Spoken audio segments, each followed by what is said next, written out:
നമസ്കാരം. പരിസ്ഥിതി ദുർബല മേഖലയായ വയനാട്ടിലെ തുരങ്ക നിർമ്മാണം നടക്കുന്ന മേഖലയിൽ മണ്ണിടിച്ചിലുണ്ടായതിന് പിന്നാലെ സർക്കാരിനും നിർമ്മാണ പ്രവർത്തനങ്ങൾ നടത്തിയ കരാർ കമ്പനിക്കുമെതിരെ ചോദ്യങ്ങൾ ഉയരുകയാണ്. പ്രദേശത്ത് അപകട സാധ്യതയെക്കുറിച്ച് നേരത്തെ മുന്നറിയിപ്പുകൾ ഉണ്ടായിരുന്നുവെന്നും ആവശ്യമായ മുൻകരുതലുകൾ സ്വീകരിച്ചില്ല എന്നുള്ള ആരോപണങ്ങളാണ് ശക്തമാകുന്നത്. മുന്നറിയിപ്പുകൾ അവഗണിച്ചോ എന്നും നിർമ്മാണ പ്രവർത്തനങ്ങളിൽ സുരക്ഷാ മാനദണ്ഡങ്ങൾ പാലിച്ചോ എന്നുള്ള കാര്യത്തിൽ നാട്ടുകാരും ചോദ്യങ്ങൾ ഉയർത്തുകയാണ്.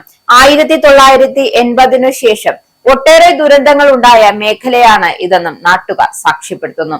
എന്നാൽ പദ്ധതിയുമായി മുന്നോട്ടു പോകാൻ സർക്കാർ തീരുമാനിച്ചെങ്കിലും അതിന്റെ സുരക്ഷാ പ്രശ്നങ്ങൾ ഒരിക്കൽ പോലും കണക്കിലെടുത്തിട്ടില്ല എന്നതാണ് ഉയരുന്ന മറ്റൊരു ആക്ഷേപം.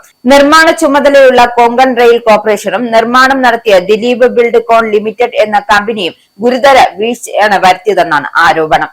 മലയിടിച്ചിൽ മണ്ണ് കൂട്ടിയിടാതെ നീക്കം ചെയ്യണമെന്ന കോർപ്പറേഷനോട് രേഖാമൂലം പൊതുമരാമത്ത് വകുപ്പ് ആവശ്യപ്പെട്ടിരുന്നുവെങ്കിലും അത് അനുസരിച്ചില്ല എന്നാണ് റിപ്പോർട്ടുകളിൽ നിന്നും വ്യക്തമാകുന്നത്. പ്രകൃതിക്ഷോഭമാണ് ദുരന്ത കാരണം എന്നാണ് കൊങ്കൺ കോർപ്പറേഷൻ പറയുന്നത്. മണ്ണു നീക്കണമെന്ന നിർദ്ദേശം കമ്പനി പാലിച്ചില്ലെങ്കിലും കർശന നടപടി സ്വീകരിക്കാൻ അധികാരമുള്ള ജില്ലാ കളക്ടർ അടക്കമുള്ള ഉദ്യോഗസ്ഥർ പ്രതികരിച്ചിട്ടില്ല എന്നാണ് നാട്ടുകാർ വ്യക്തമാക്കുന്നത്. കൂടാതെ കാലാവസ്ഥാ മുന്നറിയിപ്പിലും ഗുരുതര വീഴ്ച സംഭവിച്ചിട്ടുണ്ട് എന്ന ആക്ഷേപവും ഉയരുന്നുണ്ട്. ദിവസം മുഴുവൻ ശക്തമായ മഴ പെയ്തിട്ടും വയനാട്ടിൽ റെഡ് അലർട്ട് പ്രഖ്യാപിച്ചില്ല എന്നാണ് ഒരു ഭാഗം ചൂണ്ടിക്കാണിക്കുന്നത്. കള്ളാടിയിലുണ്ടായ മണ്ണിടിച്ചിലിനെ തുടർന്ന് മേഖലയിൽ 2ാം ദിനവും വ്യാപകമായ തിരച്ചിൽ തുടരുകയാണ്. കാണാതായവരെ കണ്ടെത്തുന്നതിനായി വിവിധ രക്ഷാസേനകളും അഗ്നിരക്ഷാസേനയും പോലീസും സന്നദ്ധ പ്രവർത്തകരും സംയുക്തമായി പ്രവർത്തിക്കുന്നുണ്ട്. കനത്ത മഴയും ദുഷ്കരമായ ഭൂപ്രകൃതിയും രക്ഷാപ്രവർത്തനത്തിന് വെല്ലുവിളി ഉയർത്തുന്നുണ്ട് എങ്കിലും തിരച്ചിൽ ഊർജിതമായി തുടരുകയാണ്. അതേസമയം ദുരന്തബാധിത പ്രദേശം സന്ദർശിക്കാൻ മുഖ്യമന്ത്രി വി.ഡി. സതീശൻ ഇന്ന് വയനാട്ടിലെത്തും. രക്ഷാപ്രവർത്തനങ്ങൾ വിലയിരുത്തുന്നതിനൊപ്പം തന്നെ ദുരിതബാധിതരെയും മരിച്ചവരുടെ കുടുംബാംഗങ്ങളെയും മുഖ്യമന്ത്രി സന്ദർശിക്കുമെന്നാണ് വിവരം. ബന്ധപ്പെട്ട ഉദ്യോഗസ്ഥരുമായി അവലോകന യോഗം ചേർന്ന് തുടർ നടപടികളും മറ്റും ചർച്ച ചെയ്യുമെന്നും അറിയിച്ചിട്ടുണ്ട്.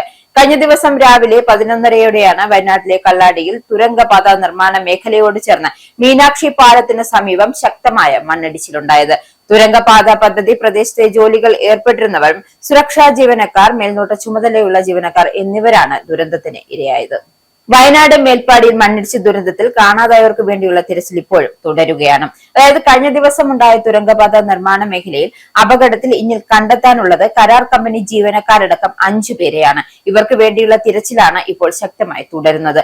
അതിഥി തൊഴിലാളികളായ 3 പേരുടെ മരണമാണ് ഇതുവരെ സ്ഥിരീകരിച്ചത്.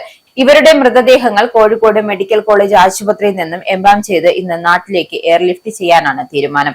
മുഖ്യമന്ത്രി വി.ഡി. സതീശൻ ഇന്ന് വയനാട് കള്ളാടിയിൽ എത്തുന്നുണ്ട്. എന്തായാലും മന്ത്രിമാരായ ടി സിദ്ദിഖും എ.പി. അനിൽകുമാറും ജില്ലയിൽ തുടരുകയാണ്. അപകട മേഖലയിൽ കർശന നിയന്ത്രണമാണ് ഏർപ്പെടുത്തിയിരിക്കുന്നത്. പൊതുജനങ്ങൾക്കും വാഹനങ്ങൾക്കും നിയന്ത്രണമുണ്ട്. രക്ഷാപ്രവർത്തനം ഇന്ന് പൂർത്തീകരിക്കാൻ കഴിയുമെന്നാണ് പ്രതീക്ഷ.